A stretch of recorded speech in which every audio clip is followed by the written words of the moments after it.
억울함에 빠져본 적이 있으신가요? 억울한 감정에 빠져본 적이 있으십니까? 억울함은 원초적인 감정입니다. 그래서 어떤 사람은 우울과 불안, 현대인이 앓고 있는 가장 큰 대중적으로 앓고 있는 정신질환 중에 하나죠.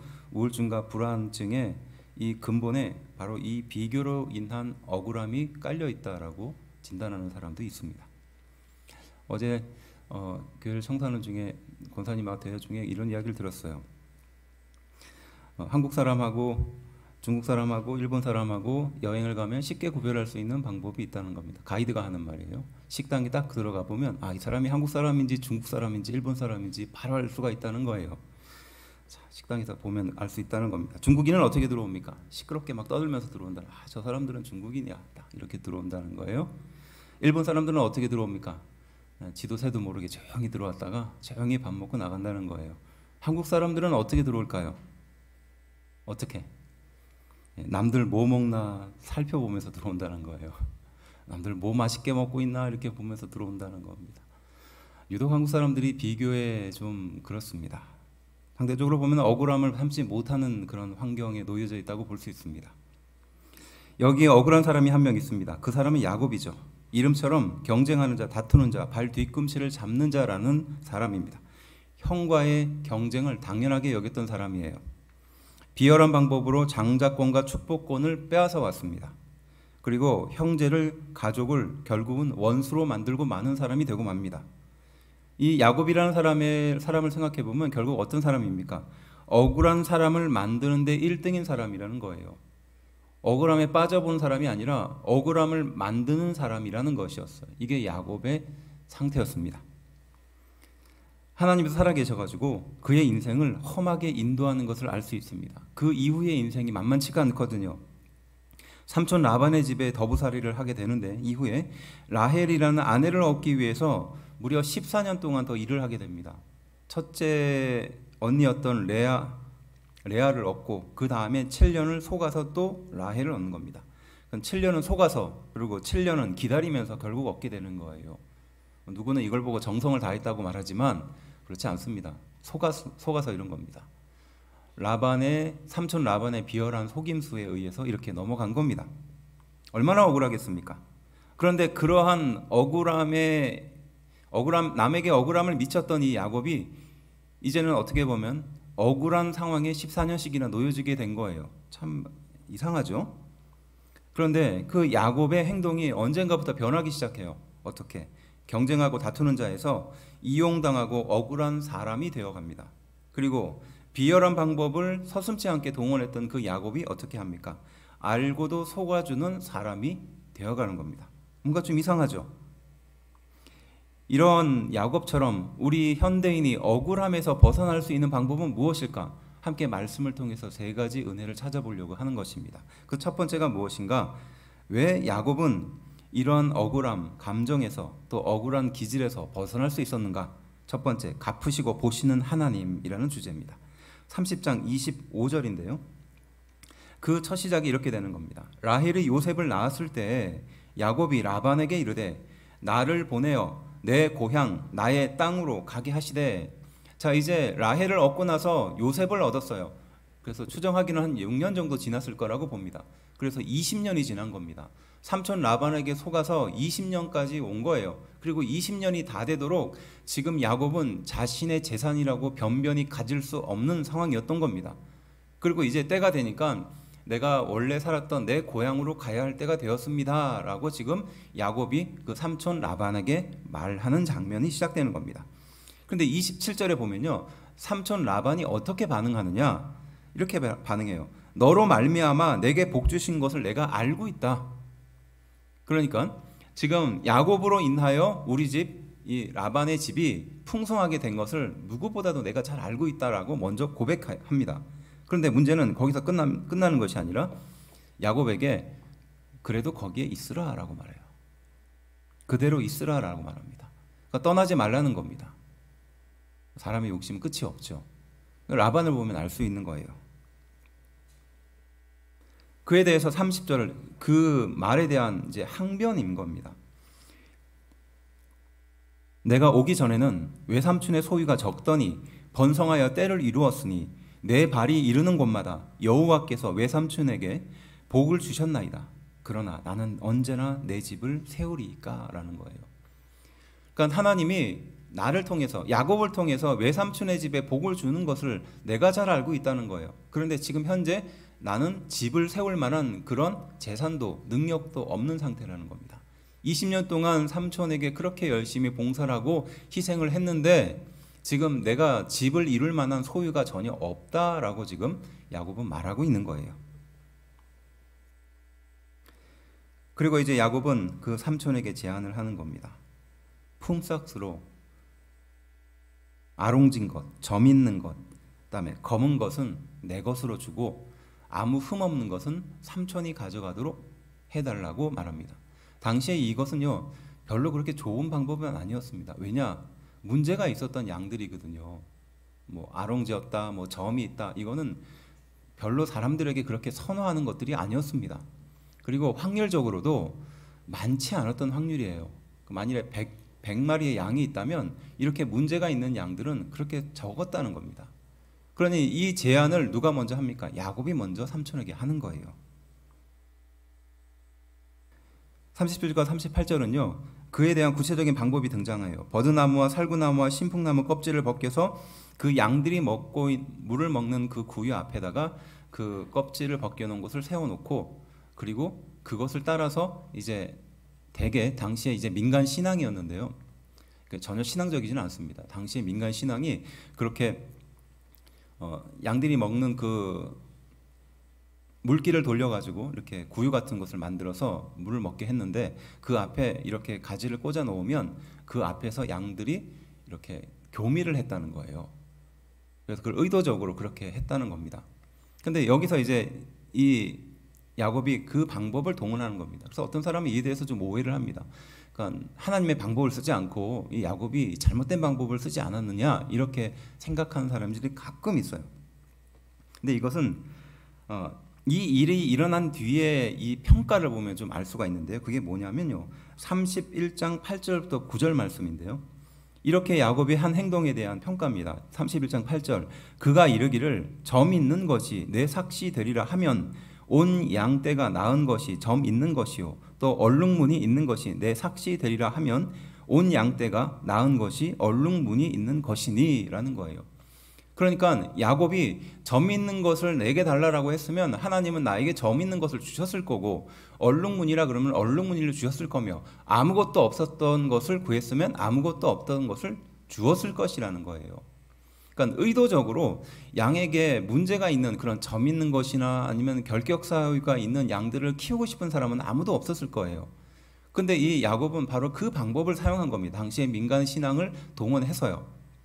하지만 그럼에도 불구하고 하나님은 그러한 야곱에게 축복을 주신다는 거예요. 이게 이것에 대한 평가거든요.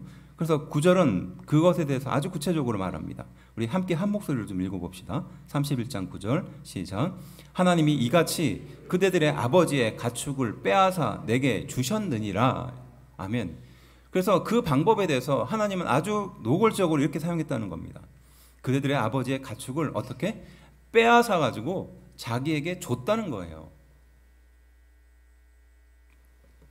뭘 했어도 하나님은 바로 그 야곱에게 그에 합당한 재산을 돌려주시는 분이라는 겁니다.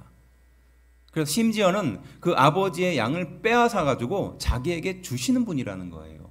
이것이 앞서 말했던 행동에 대한 평가라는 겁니다. 운이 아닙니다. 민간신앙이 아니에요. 어떤 길로 가든지 하나님은 반드시 야곱을 축복하시는 하나님이라는 것을, 또 갚으시는 하나님이라는 것을 야곱이 알고 믿었다는 사실이에요. 믿으십니까? 이런 고백이 깔려 있는 겁니다. 그래서 31장 12절에 또 이런 말씀이 등장해요. 함께 읽어볼까요? 시작. 이르시되 내 눈을 들어보라. 양떼를 탄 순양은 다 얼룩무늬 있는 것, 점 있는 것과 아롱진 것이니라. 라반이 내게 행한 모든 것을 내가 보았노라. 아멘. 하나님이 지금 이 야곱에게 하는 말이거든요. 이르시되 내 눈을 들어보라는 거예요. 자, 보여주세요. 이르시되 내 눈을 들어보라는 겁니다. 하나님이 야곱의 눈을 들어보게 하는 겁니다. 자기의 눈을 따라서 보는 것이 아니라, 우리가 아브라함에게도 이런 예가 등장하잖아요. 조카 롯이 자신을 떠났을 때 얼마나 실망감이 가득했습니까? 그런데 그때 하나님은 어떻게 합니까? 네 눈을 들어봐라 이렇게 말하거든요. 지금 똑같이 야곱에게도 말하는 겁니다. 네 눈을 들어보라는 겁니다. 그리고 어떤 일이 일어났습니까? 양떼를 탄 순양이라는 것은 이제 교미를 하는 순양이 다 무엇이었다고요? 얼룩무늬 있는 것이라는 거예요. 다 문제가 있는, 소위 말해서 야곱이 될 만한 것, 야곱의 소유가 될 만한 것들만 바로 그 앞에서 교미를 했다라는 겁니다. 어떤 것으로? 하나님의 뜻으로. 그래서 이렇게 행한 이유가 뭐냐? 라반이 내게 행한 모든 것을 어떻게 했다고요? 보여주세요. 31장 12절 뒷부분. 뒷부분을 보시면 이렇게 말합니다. 라반이 내게 행한 모든 것을 어떻게 했다고요? 내가 봤다는 겁니다. 삼촌 라반이 너를 불의하게 대하고 잘못 대하고 질투심을 갖고 너를 대했던 그 모든 것을 누가 봤다? 하나님인 내가 봤다는 겁니다. 라반의 비열한 방법을 하나님인 내가 직접 보고 알고 있다는 겁니다. 내가 증인이라는 거예요. 대개의 억울함은 어디서부터 시작됩니까? 이 억울함을 누군가 인정해주지 않기 때문에 생기는 것입니다. 하지만 야곱의 이런 잘못된 상황에 빠진 것을 누구보다도 하나님은 잘 알고 있고 그것을 어떻게 봤다라는 거예요. 내가 증인이라는 겁니다. 반드시 인도하시는 하나님이라는 겁니다. 심지어는 빼앗아서라도 내가 너에게 주는 하나님이라는 겁니다. 그리고 눈으로 보았다는 겁니다. 하나님이 다 보고 계시며 다 증인이라는 겁니다. 이것이 바로 야곱이 그렇게 행동했던 이유가 여기 있던 거예요. 근자감이 아니라 근거 있는 자신감이 바로 여기 있었던 겁니다. 갚으시고 다 지켜보시는 하나님이 나와 함께하고 있다는 것을 야곱이 지금 신앙으로 고백하고 있는 것이에요. 우리도 억울할 때가 많지 않습니까? 신앙생활 뿐만이 아니라 또 세상을 살아가면서도 참 억울할 때가 많습니다. 이런 억울한 감정이 생겨나는 그 바탕에는 뭐가 있어요? 결국은 내 마음을 이해해 줄 수 있는 상황이 아니었을 때, 또 동감해 주는 사람이 없었을 때 그렇거든요. 근데 야곱이 그것보다 더 기가 막힌 상황에 빠진다 할지라도 결국은 어떻게 합니까? 그걸 다 갚아주시는 하나님이라는 거예요. 심지어는 빼앗아가지고서라도 나에게 주시는 분이며 또 그 모든 것을 하나님이 다 눈으로 지켜보고 있다는 거예요. 억울한 일 많거든요. 또 교회 생활 하다 보면요, 참 억울한 일이 한두 번이 아닐 겁니다. 목회자인 저조차도 성도들이 교회나 목회자에 대한 오해가 많다는 것 또한 이해합니다. 하지만 그것에 일일이 다 대응하고 이렇다 저렇다 말하면요, 마음이 시원할 것 같은데 그렇지가 않아요. 어떻게 해야 될까요? 하나님을 바라보는 겁니다. 그리고 이 억울함을 풀어줄 수 있는 것은 하나님밖에 없어요. 그걸 사람에게 풀려고 하면요, 결국 그 사람은 더 심한 반발로 여러분들을 더 힘들게 할 겁니다. 야곱은 이러한 마음이 있었던 거예요. 하나님은 심지어는 방법이 아니라도 나에게 그 방법을 동원해서라도 주시는 분이라는 것이고, 하나님이 직접 나의 모든 것들을 목격하고 보고 계신다는 것이에요. 이것이 큰 위로가 되기를 주의 이름으로 축원합니다. 두 번째는 무엇일까요? 나는 베델의 하나님이라 라는 겁니다. 바로 그 근거 있는 자신감의 이유를 살펴볼 차례인데요. 어떻게 이렇게 야곱은 근거 있는 자신감을 갖게 되었을까? 그 계기를 보는 겁니다. 라반이 이렇게 대답합니다. 30절 28절에 또 이르시되 내 품삯을 정하라, 내가 그것을 주리라 라고 말하거든요. 이게 라반이 앞서 말했듯이 지금 야곱의 이야기를 듣고 한 대답이에요. 그러니까 네가 지금 20년 동안 그렇게 가진 것도 없이 여기까지 왔다면 네가 품삯을 정해라. 그럼 내가 그것을 주겠다. 이렇게 말하죠. 근데 이 말이 오해입니다. 품삯을 정당하게 지불할 것처럼 말했지만 사실은 어땠습니까? 31장 7절 이렇게 말합니다. 함께 한 목소리로 좀 읽어볼까요? 읽어봅시다. 시작. 그대들의 아버지가 나를 속여 품삯을 10번이나 변경하였느니라. 그러나 하나님이 그를 막으사 나를 해치지 못하게 하셨으며 라고 말합니다. 사실 라반은 내가 너에게 일정한 값을 주겠다라고 말로는 약속했지만 그의 진짜 행동은 어땠다는 것입니까? 이게 평가입니다. 나를 속여가지고 품삯을 10번이나 변경했다는 거예요. 근데 왜 바꾸었을까요? 왜 10번씩이나 변경했을까요? 내가 이만큼 너에게 돈을 줄게 라고 했는데 그걸 10번씩이나 변경한 이유가 뭘까요?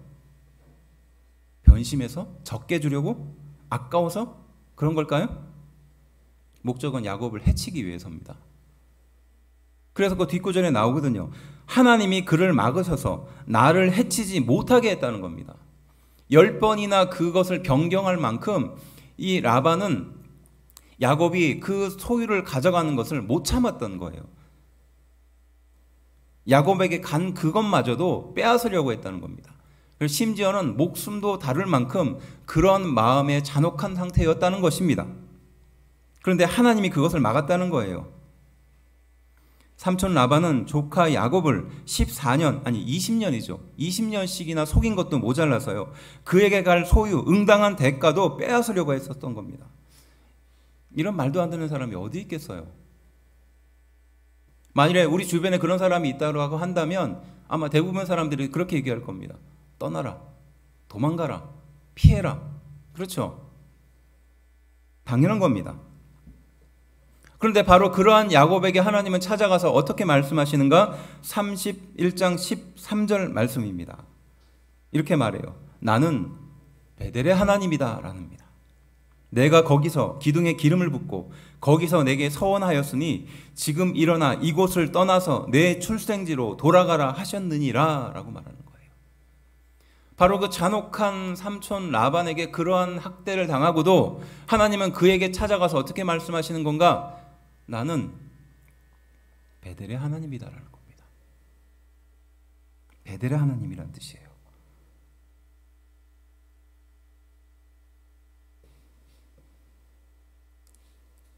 무슨 약속과 무슨 일이 있었길래 하나님은 바로 그 베델에서 만난 하나님이라고 자기를 소개하실까요? 그리고 그 야곱으로 하여금 베델이라는 말을 떠올리게 하기 위해서 이 말씀을 하셨을까요? 우리 인생에 가장 힘들고 가장 어렵고 가장 고통스러운 그 순간이 있다면 아마 기억도 하고 싶지 않을 겁니다. 우리 형제들 같은 경우에는 군대가 되겠죠. 군대 가가지고 다시 아침에 일어난다고 생각해 보세요. 제대했는데 얼마나 끔찍해요. 지금 야곱에게 있어서는 그때 당시에 집에 쫓겨나서 아무것도 없는 길가에서 자고 있었을 때 그때가 가장 힘들고 외로웠을 거예요. 형 에서와 같이 나가서 들에 사는 사람도 아니었고 집에서 조용히 살고 있었던 사람이기 때문에 이 야곱에게 집을 떠난다는 것은 거의 사형 선고에 가깝지 않았을까요? 그런 야곱이 길가에서 가족들에 의해서 어쩔 수 없이 지금 물론 자신의 잘못이긴 하지만 그때 거기에서 누굴 만납니까? 하나님을 만나잖아요. 하나님은 그에게 약속합니다. 28장 13절부터 15절인데요. 제가 요약하면 이거예요. 내가 누워있는 땅을 너와 너 자손에게 주겠다. 내 자손이 티끌같이 많아질 것이며 모든 족속이 너희 자손으로 복받게 하겠다. 너와 함께 있어서 너를 지키고 이 땅으로 돌아가게 할 것이다. 다 이루기까지 너를 결코 떠나지 않을 것이다. 이것이 하나님이 야곱에게 해주신 약속이거든요. 그 약속을 듣고 야곱은 어떻게 반응하는가? 여호와께서 과연 여기 계시거늘 내가 알지 못하였도다 라고 말하거든요. 거기가 어딥니까? 지금 길가잖아요. 그냥 길이잖아요. 집이 아니었습니다. 어떤 특정한 장소가 아니었어요. 아름답고 귀하고 그 놀라운 장소도 아니었습니다. 그냥 길가였어요. 근데 길가에서 하나님을 만난 거예요. 여호와께서 여기 계시는지 내가 지금까지 몰랐구나. 그리고 야곱이 이렇게 반응합니다. 두렵도다 하나님의 집이여. 그게 바로 베델이란 뜻이거든요. 하나님을 바로 그 길가에서 만난 거예요. 그리고 그것이 가장 두려운 장소가 된 겁니다. 왜? 하나님의 집이니까요. 그리고 하나님의 하나뿐인 문, 통로라는 고백을 합니다.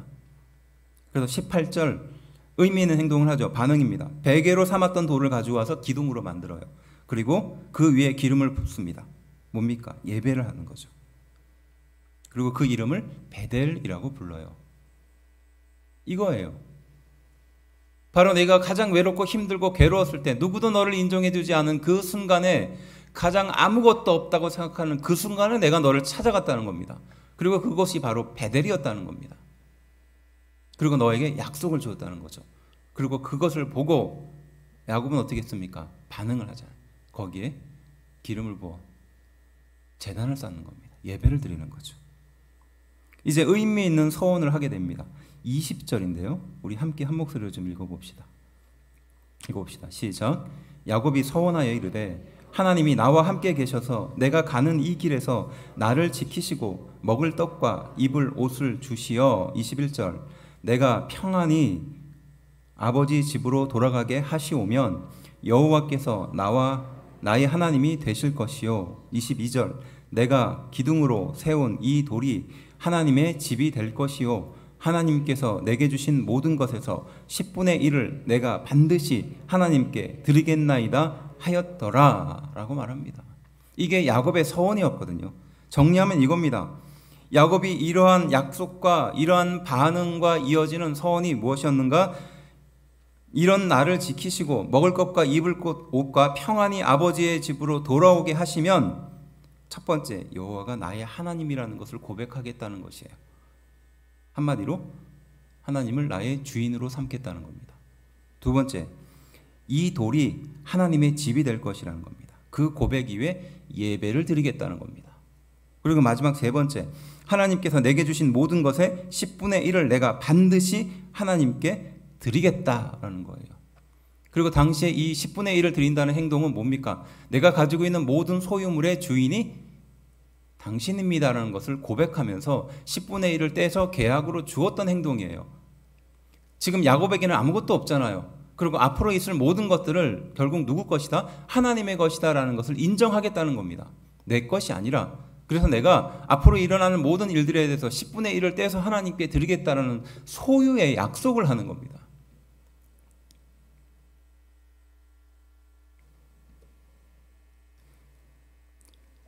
하나님을 나의 주인으로 모시고 또 그분을 예배하며 내가 가지고 있는 모든 소유를 하나님의 것으로 인정하겠습니다 라는 고백이 바로 이 야곱의 서원에 담겨있던 의미였다는 것이에요.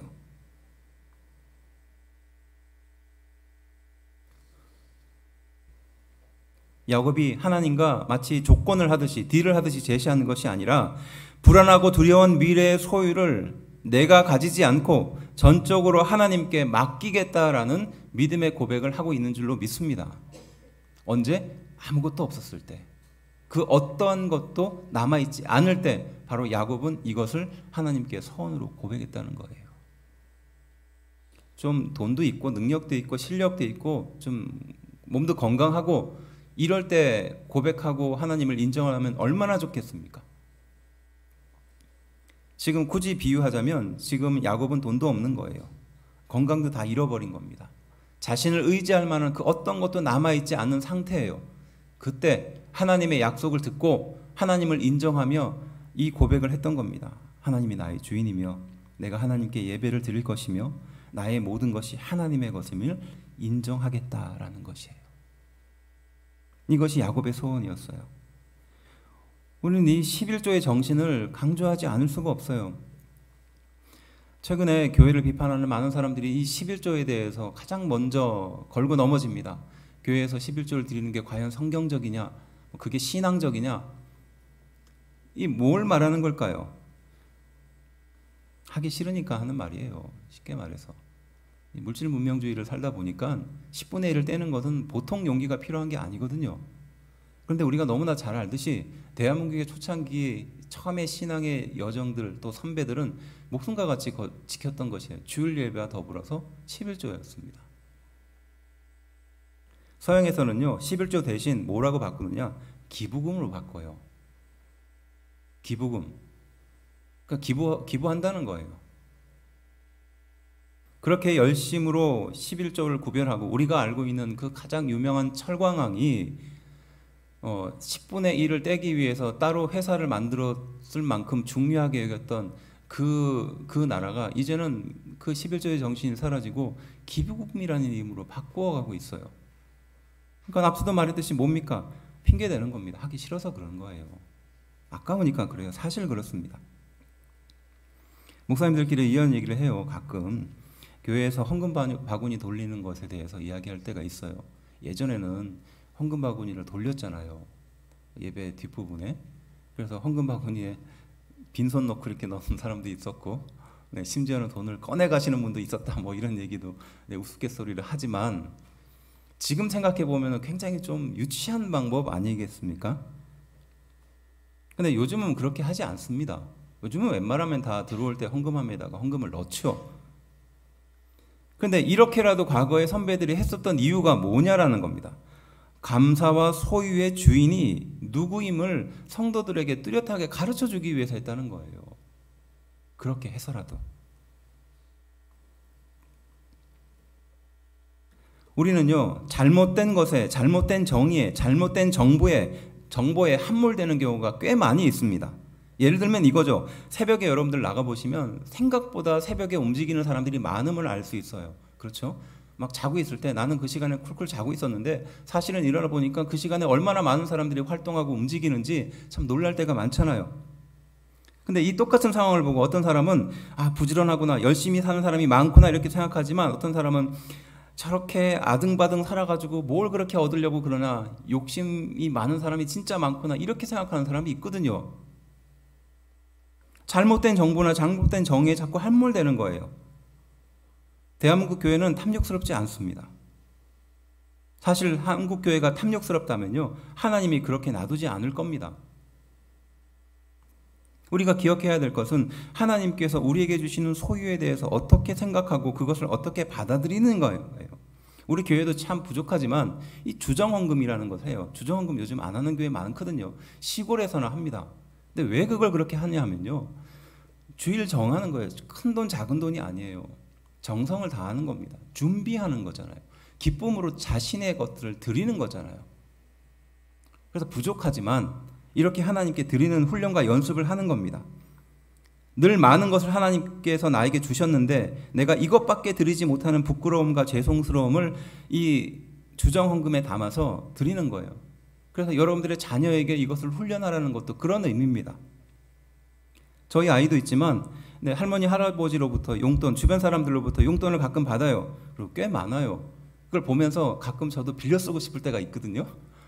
그런데 그 용돈이지만 사실은 자신이 번 돈은 아니거든요. 주변에서 준 돈이잖아요. 그런데 그것을 자기 것이라고 생각하면은 어떻겠습니까? 그래서 이야기해요. 네 돈이라는 생각이 들겠지만 하나님이 주신 겁니다.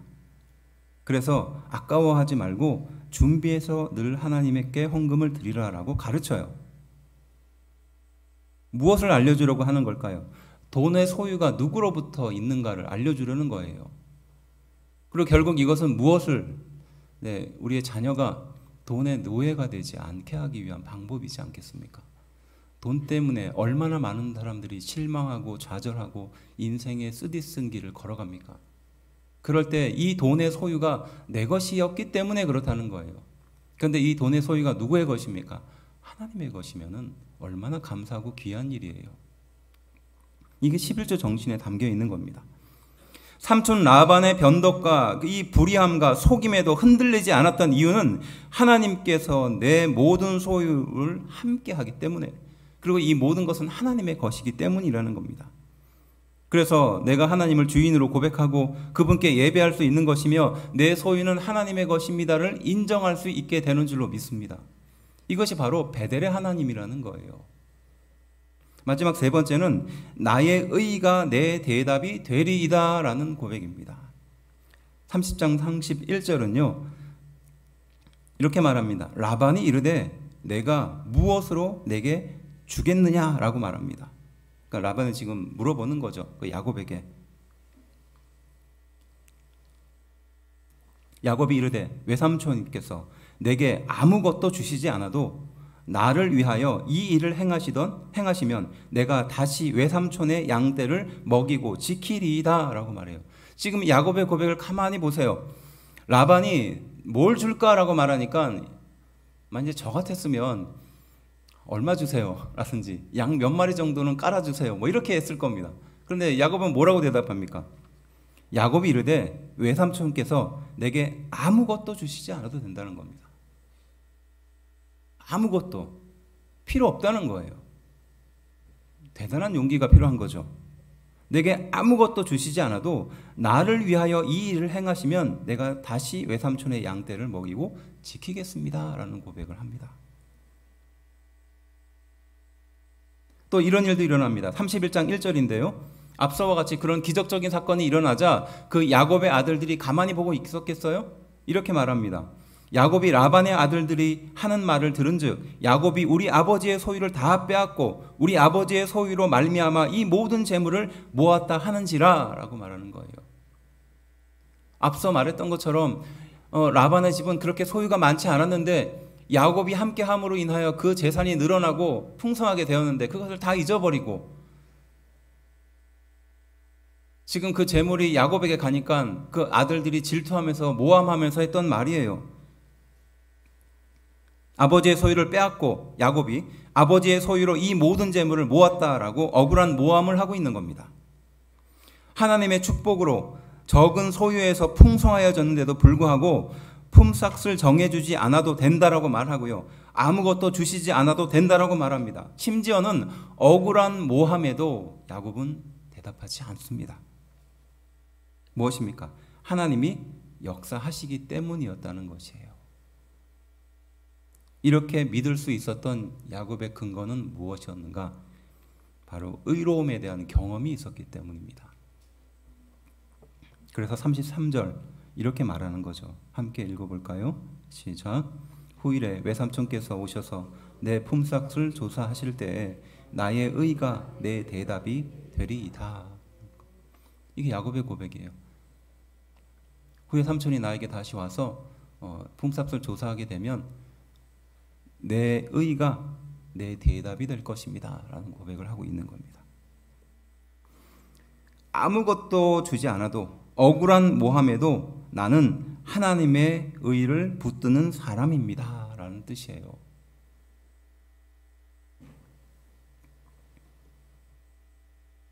여기서 의의 말씀이라는 것은요, 이렇게 표현합니다. 의의 말씀을 경험한다는 것은 말씀으로 인해 우리의 불의가 드러나는 것입니다. 그래서 자신의 어떤 것도 의지할 수 없는 상태임을 깨닫게 되는 것을 말합니다. 그래서 하나님이 아니고서는 안 된다는 것을 아는 것, 경험하는 것, 그것이 바로 의의 말씀을 경험한 것입니다 라는 뜻이라는 거예요.